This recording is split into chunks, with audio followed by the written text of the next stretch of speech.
Let's get the rear fender installed on your Indian. This is a pretty easy process again. Okay, so what it includes is this bracket with the included brackets, the struts, and the rear fender. All this stuff goes together pretty nicely. Just make sure you pay attention to the video because we want to make sure this clamps on properly. The way this works, it's really simple. This bracket sits on top of the swing arm, and these go down the sides and fasten to the bottom, so it sandwiches the swing arm between these openings. Then this bracket, it comes off real easily. They're just slotted. That holds the fender. The fender fastens here and then goes up. So let's show you how this goes on the bike.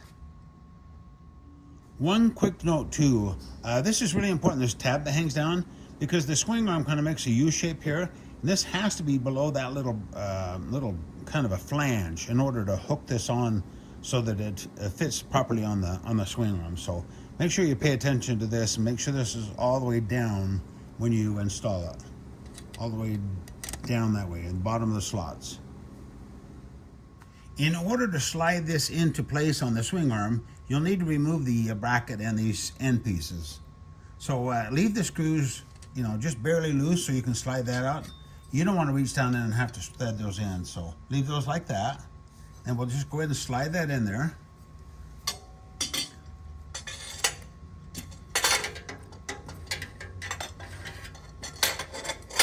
And that's how it goes. There's little hooks hook in the back.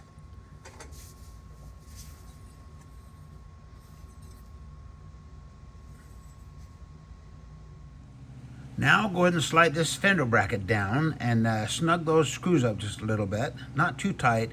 We want this bracket to be able to move up and down a little bit. And then make sure that that little tongue is hanging down below that little edge right there. That's really important that that goes down below that. Keeps the bracket from going back and forth. And make sure as you snug those up that this still moves up and down just slightly. We want this about flush with the outside of this swing arm here. Here's another view of it, looking from the top. You should have about a little over an inch gap between that bracket right there and the tire. Maybe 1.25 inches.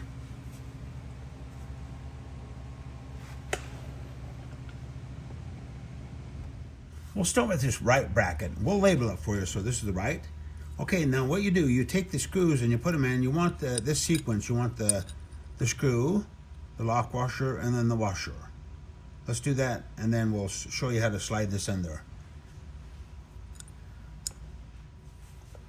Now this right side, you can't just put the bracket down in here, I don't think. You might try it.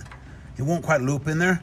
So what you may have to do is go back to the back, toward the rear of the swing arm, toward here. It'll pop into place there, and then slide it up. Then we'll go ahead and put the screws in. Okay, got the screws in, screw head, lock washer, and washer. Now just finger tight these. Make sure this is flush along with this outside of the swing arm right here. That means the bracket's pulled over that way far enough. Don't need to tighten these right now, just leave them finger tight, and then make sure that little lip's still down below that little flange right there. Really important.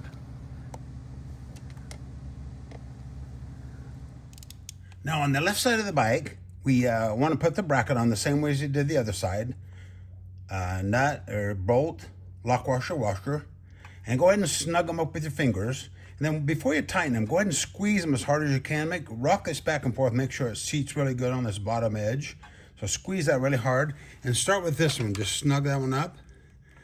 It works better if you do that. If you start with this one, it could rotate the bracket. So start with that and tighten it up. And do that one. Get it pretty tight. And that really, and make sure this is down flat against the swing arm on both sides. Make sure this bottom edge is flush and touching on both sides of the bracket with the bottom of the swing arm. If that's the case, boy, that's in there nice and solid. Then we'll do the other side. Now this side's even easier because you can use a screwdriver to help pry that bracket up. So put the screwdriver about in the middle of this bracket this way.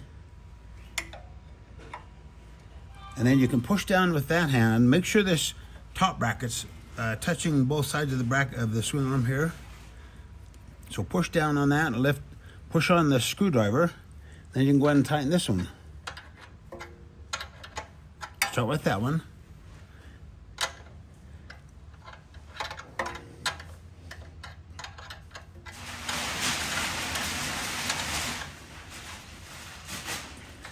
Make sure it's still touching good.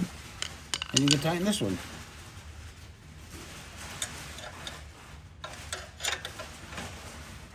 Make sure that bracket's about flush there too, not tilted, because you want this bracket flat against the swing arm on the bottom, and then this touch here and here.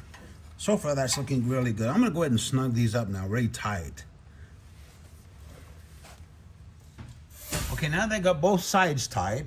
I'm going to go ahead and tighten this bracket up here. Make sure it's pushed down all the way again, and that little tongue's hanging below that little flange. Let's go ahead and tighten that up. We may include a longer box end wrench for you, because it's kind of a long reach down there. It's kind of nice to have just a long wrench to do this. It'd be, especially if you take your fender on and off of this screw here, it'd be kind of handy to have that longer wrench. So we'll look into that. Anyway, tighten those up good and tight. Okay, make sure when you move this, it's solid, back and forth, up and down. Well, that is solid as a rock on there. Love it. Let's put the fender on.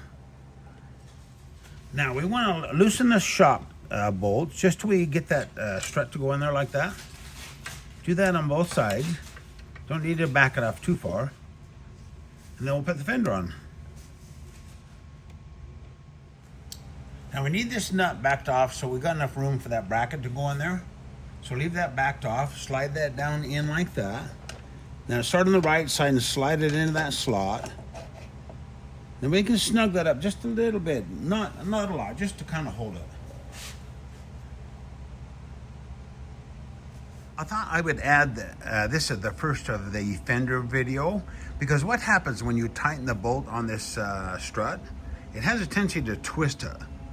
So you'll have to hold on to it as you tighten it anyway, but go ahead and put a little bit of oil on the outs, just the outside edge of that surface of that strut. That way when you tighten that bolt, it won't twist it quite so bad. Then the other note too is you may want to pop your seat off, just that takes that one bolt. Makes looking down on the fender easier. Let's get going. Now go ahead and put the strut in the outside of the shock, in that gap there. And we'll go ahead and, we can trial fit the screw if you want ahead of time. Just make sure it goes in nicely. We've got the screw with a rubber washer on it, like that. You go ahead and trial fit it, make sure it goes in nice and smooth. Whatever you do, don't force it. Make sure it goes in and nicely and screws in good. Okay, fits good. Now what I'll do, this is really important. We're gonna put a little bit of blue Loctite on these threads. We give this to you in the kit, so the reason for that is that these have a tendency with the pounding up and down and the vibration, they can come loose. So a little bit of Loctite on those threads should fix the problem. So go ahead and do that. Stripe goes underneath.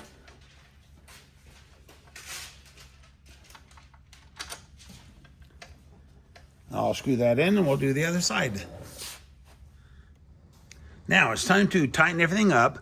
What we want to do, we want to make this screw up here probably pretty close to the center of that square and that cutout in that plate there.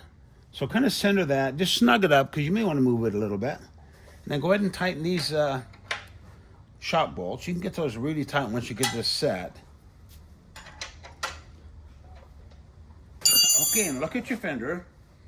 Looks like it's pretty close. I mean, I go to great extent to try to bend these as accurately as I can so that this fender will come out centered. And sometimes there'd be just a little bit of variation. So if you have to, you can raise or lower one side or the other just a little bit, and it'll kind of change the position of the fender. You can also move the center up there just that way or this way a little bit. It'll change this just a little bit too. So don't get too far off on that. You want it kind of centered on the tire. Anyway, take a look. The gaps here should be about the same when you slide their fingers under them. Gosh, that looks nice. I mean, it fits so good just the way it is. I hope yours does. Okay, now don't forget to snug all this stuff up because this is really important, especially these. Make sure to Loctite these, make sure nice and snug. Shock bolts nice and tight. Front bolt nice and tight. You don't want that fender loosening up and coming loose. Makes a nice solid setup. Now, if you did get our side mount license bracket, we'll go show you how that mounts.